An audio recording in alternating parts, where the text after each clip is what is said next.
Evans. Deputy Presiding Officer, and I'd like to thank you, Cabinet Secretary, for your statement this afternoon in outlining the Welsh Government's plan to eradicate bovine viral diarrhoea, BVD, from Wales. While I acknowledge the aspiration that the Government has, there are some significant concerns that still need to be addressed for I can wholly support the programme which this Government is pursuing. I think, Cabinet Secretary, this statement does gloss over the substantial costs that farmers will face. The National Beef Association estimated that BVD presence in a herd, it does incur annual losses up to £15,000 for some dairy farmers. You talked there about the £100 annual testing costs. That might seem small, but that's not the only cost, is it, Cabinet Secretary? Because there's additional costs for biosecurity measures, veterinary costs. If you're going to have to segregate cattle, you may have to put additional sheds up. You may have to adapt your land to do that. And those costs could cripple our small farms. So, Cabinet Secretary, can you outline if there are any concrete financial support plans beyond some of the mentions, beyond some of the things that you've mentioned today? And will the Welsh Government be offering substantial grants and cost-sharing initiatives to ease that immediate financial burden on our farmers, particularly those in our smaller holdings, because we need clear commitments from the Government about funding on this? It's very good bringing forward these schemes forward, but if there is no funding to match them, it's going to be very difficult for agricultural industry. The programme that you said seems to adopt quite a uniform approach, and I think that neglects the vast differences between our large and our smaller family-run operations, especially those organic farms that we have in Wales. So can you elaborate on how the programme will cater for the needs of these diverse farm types? Now, there are alternative testing protocols and biosecurity measures for organic farmers so they can adhere to their certification standards, because a blanket policy across Wales risks alienating and disproportionately affecting those in the sector who do actually struggle to conform to some of these standards that you're setting out. Eradication is an ambitious goal, and it's one I share. I like to be ambitious. I think we need to be. But I think the programme lacks long-term detail on sustainability. While you mention monitoring, there's no concrete plan that's been outlined. Studies exist, for instance, from the Royal Veterinary College showcasing eradication programmes in other countries that have led to dramatic reductions in BVD and PI cows. But how will the Welsh Government adopt these learnings? Because what specific long-term programmes are you going to be putting in place to prevent BVD re-emergence? And have you had conversations with vets of how we can actually put those long-term strategies in place to stop this disease in its tracks? And on vets, Cabinet Secretary, we do have a shortage of vets right across Wales, and you keep asking them to do more and more, whether that's the increased bureaucracy that comes with TB, the increased vet visits, which are part of the sustainable farming scheme, and now this on top again. And that's not with on top of people's herd plans and sheep health plans that vets come round to talk about. This is a lot of vet time here that's going to be on farm. So I'd be interested to know what conversation you've had with vets around whether they actually have got the resource to do that. And one thing which I think is very key on delivering this programme, it does rely heavily on upskilling our farmers right across Wales. And I think there's a little bit of detail lacking in the statement around that. So I want to know, how will the programme educate and upskill our farmers about BVD, the best practices for prevention and control, and the available support systems? Are there any plans to develop an educational resource or training programme specifically tailored to Welsh farmers around BVD?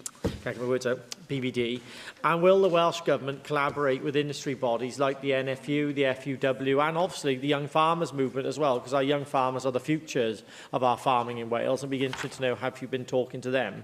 I think that's enough questions I've asked you, Cabinet Secretary. See your pen moving very quickly across the paper, trying to keep up with what I've asked you. But from my point, eradicating BVD in Wales is a positive step. I think it can add significant benefits to the industry with increasing productivity and actually on-farm profit as well.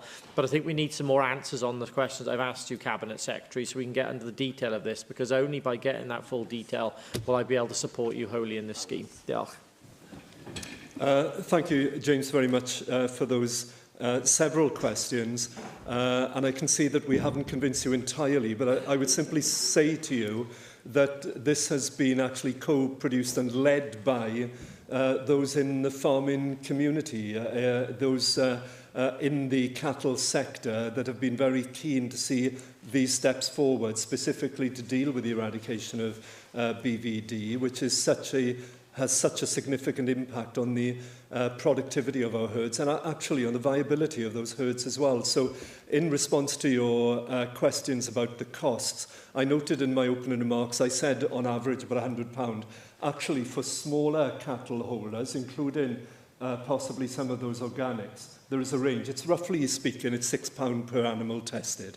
So on a smaller herd, you could be looking at something like £50. On others, it could be £150. Roughly speaking, £100 a year.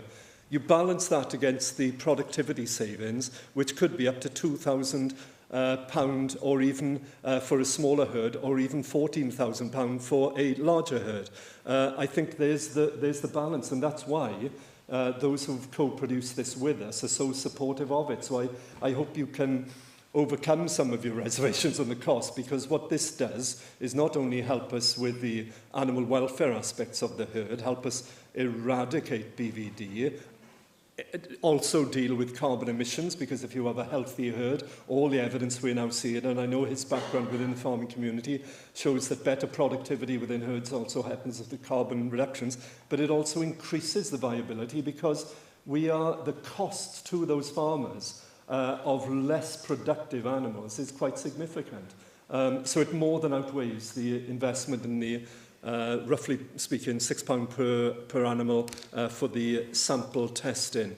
Just to reassure on the longevity of this, when we move to, as I laid out in my initial statement, a system where you have that integration of databases, the information being shared with farmers and accessible to their vets on farm and so on, this will be tools that are at the disposal of those individual farmers then to make decisions, both in terms of cattle movements and bringing new cattle onto the farm, but also in terms of making those on-farm decisions then where they have PI animals. It will be them then to make that business decision whether to isolate them and so on there.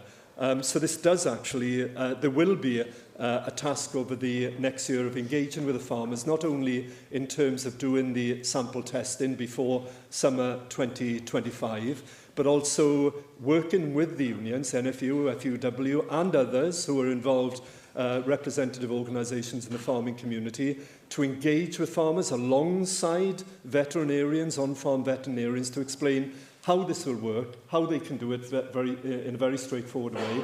There will, for example, be an app brought forward as part of this as well with the database, so that literally the tools are at the disposal of the individual farmer who wants to make use of that. Not every farmer will, I appreciate that, but some will want to do it as well. The shortage of vets that you touched on is a really interesting point. We know how stretched vets are. I simply want to say, any UK government elected in a few days of whichever colour needs to deal with the issue of veterinary agreements on a UK-EU basis. We do need to get back to that situation where there is a well-managed but also a good flow of expertise back and forth. I mean, this is interesting because part of the issues of shortages we're seeing, and I attended, I think you might have as well, but I attended the British Veterinary Association annual meeting and the dinner last week there, and met with them during the course of the day. This is one of the things we were discussing, how we got to this point where we seem to have strangled the availability. We also need as well, by the way, to continue the development of our own expertise through our veterinary schools and so on. And I think there's something here that we need to look at with farmers themselves who might decide, or youngsters on farms who might decide that's a route for them to go on.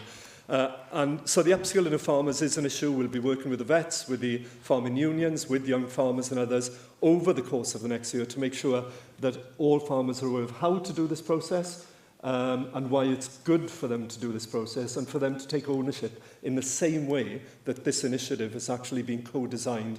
Those farmers are going to be part of the solution of eradicating BVD, which we can do.